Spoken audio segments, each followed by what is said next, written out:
Welcome back to the weekend preview, where it's time to talk about the pick of Saturday's matches, a top four showdown between West Ham and Chelsea. The two teams go into the game locked on the same number of points, with Chelsea only ahead in the table on goal difference. It could hardly be tighter in the fight for Champions League football. I think this is the match I'm looking forward to the most this weekend. It should be a cracker in the fight for the top four. It's fifth versus fourth. They're on the same points. Just goal difference is keeping Chelsea in that top four above West Ham at the moment. How much more important is this game for West Ham now, John, because of that, I think you'd say, surprise defeat to Newcastle last weekend? Not more important for West Ham than for Chelsea, because of course it's for fight to the top four, and regardless of whether the expectations are Chelsea will be there, I think this is possibly West Ham's, I won't say the last chance ever, but this is a fantastic chance for them to get into the top four. I think Chelsea are slight favourites, because I think Liverpool have been inconsistent in terms of the way they play. Man City are great, but Chelsea are a team I love watching play. I think they play such good football. I think they did on Frank, but with Tuchel, he's got them well organised. Defensively, they still give opposition chances, like against Brighton, although they're not conceding many goals. So I think they'll have to tighten up there. But West Ham are playing with so much confidence that it wouldn't surprise me if they got a result, but I still think Chelsea will. I think the problem for West Ham is the injuries. I was talking to somebody during the week, and they just feel they might be just, running out of players now. And Dawson suspended as well. Yeah, the Declan Rice one has really hit them hard. I think, he was just such an important player for them, and obviously it's going to be a while yet before he comes back. Antonio as well. He's been in and out, obviously, with injuries this season, but again, just not the same without him. Cresswell struggling as well. So I think they feel a little bit like, they are running out of players, and that kind of, if they'd gone into this game with Rice, with Cresswell, with Ogbonna's back, which is a boost, obviously, and Antonio, I think they would have really fancied it. I think now they may just hope to try and get away with a draw. I think Chelsea are the clear favourites, unfortunately. The only other thing to think about, obviously, is Chelsea got the Champions League semi-final next week, and Tuchel's obviously got an extraordinary squad, but he'll have that in his mind as well, that he's got to try and marshal his team to make sure he juggles his resources for that. So that's West Ham's top chance as well, that maybe it almost means more to West Ham this game on Saturday, because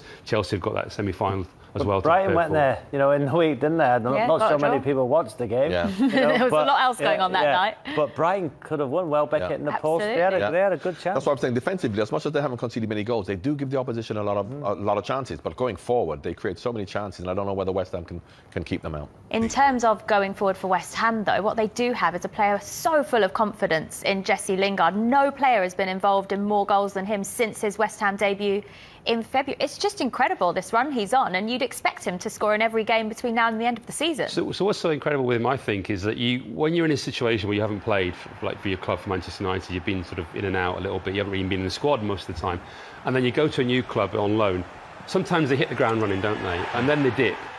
He hasn't dipped. He hasn't had a dip, He's just gone on and on and on and on. So it's a testament to his fitness for a start, and his sharpness that he's done this. And you don't make runs like that if you're not confident. No, absolutely. And I think, to be fair to him, he just wanted to play.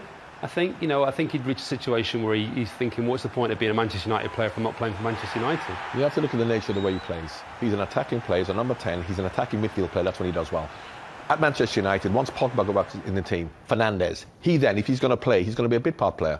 There's no point having Pogba, all he's going to do is run up and down and not get a kick. Whereas for West Ham, everything comes through him in terms of creativity, and that's what he needs to do. So if he then feels, I'm playing so well, I'm going to go back to Manchester United and do it, he won't, unless he's going to take over from Fernandes or Pogba or whoever else they're going to bring in. Van der Beek as well. Yeah, Van der Beek. So therefore, it was never going to work for him at Man United. That's why when players find a home that suits them in terms of the way they play, instead of thinking, I've done well at West Ham, let me think about going back to Manchester United or going to Arsenal or a bigger club. He won't do this at Arsenal when you have some of the players that they have here. So this is the perfect place for him. Also, I'm not sure he'll stay, though. Yeah. No, he may not, because he may want more. He may want more, but what's he going to do? Go back and just... Because he will not go back to Manchester United and play in the team. No. He won't. No, I agree with you. Won't. I agree.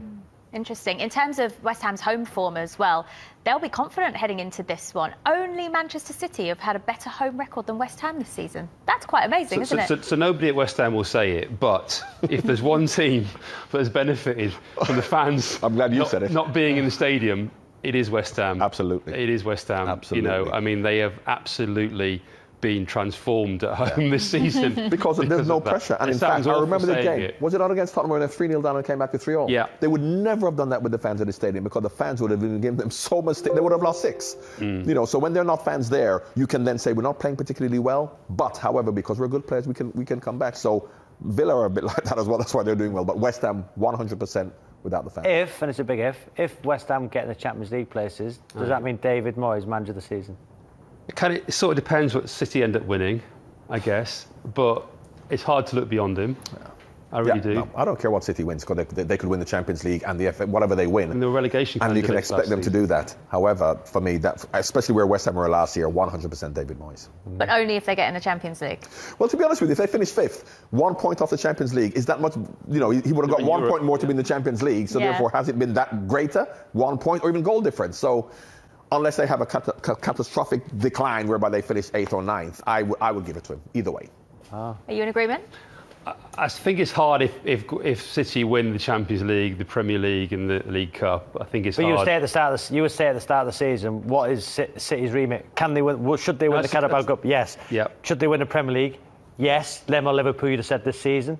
Yeah. And can they win the Champions League? You would say yes. But West Ham, if you said at the start of the season, West Ham would finish 4th, no chance. No, it's a very fair point. And when you come to these Manager of the Year awards, you almost should have them on different criteria. Yeah. It should be the ones, that have got all the resources and all the squads and all the players, and the ones who are punching above the weight, just absolutely outperforming. And without any doubt, then yes, definitely David Moyes deserves that award. What about Thomas Tuchel as well? Since he's come in, has he surprised you at how well and how quickly he's turned this Chelsea team around? Well, we know he's a good manager. I don't think Chelsea were that bad when they sacked Frank Lampard. So I think that with everything being right, I think Frank could have done what he's done. With the harmony coming in here and the belief and whatever, they did what they did, but they weren't that far off. And every time they played, I thought they played quite well. A little bit inconsistent. Defensively, they're far better though. Defensively, I think defensively they're not conceding goals, but they're giving opportunities. You saw the Brighton game, so it doesn't surprise me because I knew they had the capabilities and the capacity and the potential to do that. And a new manager coming in for his stature will lift the players to do that. But yeah, I don't think that's not such a big surprise. I didn't think they needed a lot of turning around for them to do what they did. I think he's done a lot better than Frank Lampard would have done personally. I don't think Frank Lampard had got him into the semi-finals of the Champions League. Well, who did they play in the quarter-final? They played Porto in the quarter-final, but they played Atletico Madrid before that. Yeah. I think he's a different. I think Frank could be a great manager eventually, but I think this is a different level of manager. Oh no, I think he's a better manager than Frank because he's more experienced. But I'm just saying in terms of the difference in what they've done, I don't think he's done. What I really liked about him was day one, he flies in from Paris, takes the first training session. Right? He doesn't sit in the stands. He takes the first training session, changes the team, puts Hudson-Odoi at wing back. He never played there before in his life. Changes to 3-4-3, and took the team the next day. Okay, they drew 0-0 with Wolves, but he hit the ground running, and he came in with his eyes wide open. I think Chelsea are really benefiting from the experience that he had at Paris Saint-Germain, where he knows what it's like to be at a club where you've got to win every game, where the pressure's ridiculous, where actually whatever you do, you're going to lose your job eventually. I think he knew exactly what he was doing when he came into Chelsea. He signed an 18-month contract. He's not wasting any time. He's not talking about building. He never mentioned the word project once, has he? He's not talking about projects or whatever. He's like, no, we've got to win. And and he's just gone in there. And what's really helped him as well is his English is absolutely perfect. He can even write perfect English. He is unbelievable language skills, and I think that's helped him a lot as well. In terms of communicating with the players. Yeah, the communication has been extraordinary. Yeah. And he's made some tough decisions at times. Yeah. He's left players out. He's hooked players at half in the first half. He's not messed around it. For him, it's not rehearsal for him. This is it. Either it works or you're out.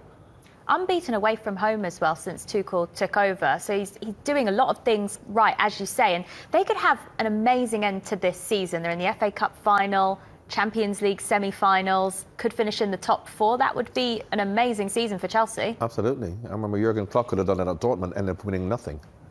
So, he's done fantastically well. But what will we be saying if he loses all of that and then he falls out to the top 4? What will we say about him then? Don't get me wrong, I think he's done a great job. He's come with a big reputation, which means that he can make decisions that people accept. If Frank made the same decisions, they wouldn't accept it because what does Frank know? Because he's an inexperienced manager. Yeah. So therefore, he's come at a good time because people accept what he does. But we've seen it before. I think he's a great manager, don't get me wrong, and he's done a fantastic job.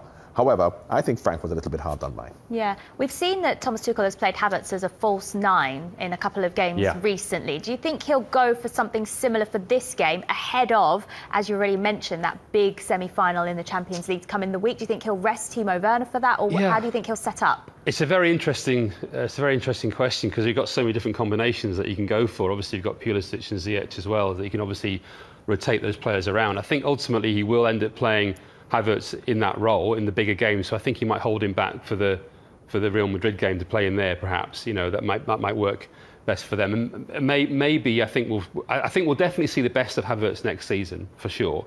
What I'm interested is that Chelsea are definitely going to try and sign a striker, like a central striker. So where do they see Havertz fitting in to that? But that's obviously that's all for the future. But for now, I think there are real signs that there's a real good player there. I mean, obviously we know the whole of Europe wanted him, and Chelsea bought him because they had the money, basically. We haven't seen the best of him. He had COVID, obviously. He's moved to a new country. He's just a kid. I've got a lot of sympathy for him. It's been very, very difficult. When you pay that amount of money for a player that Real Madrid wanted, then people expect you to hit the ground running, don't they?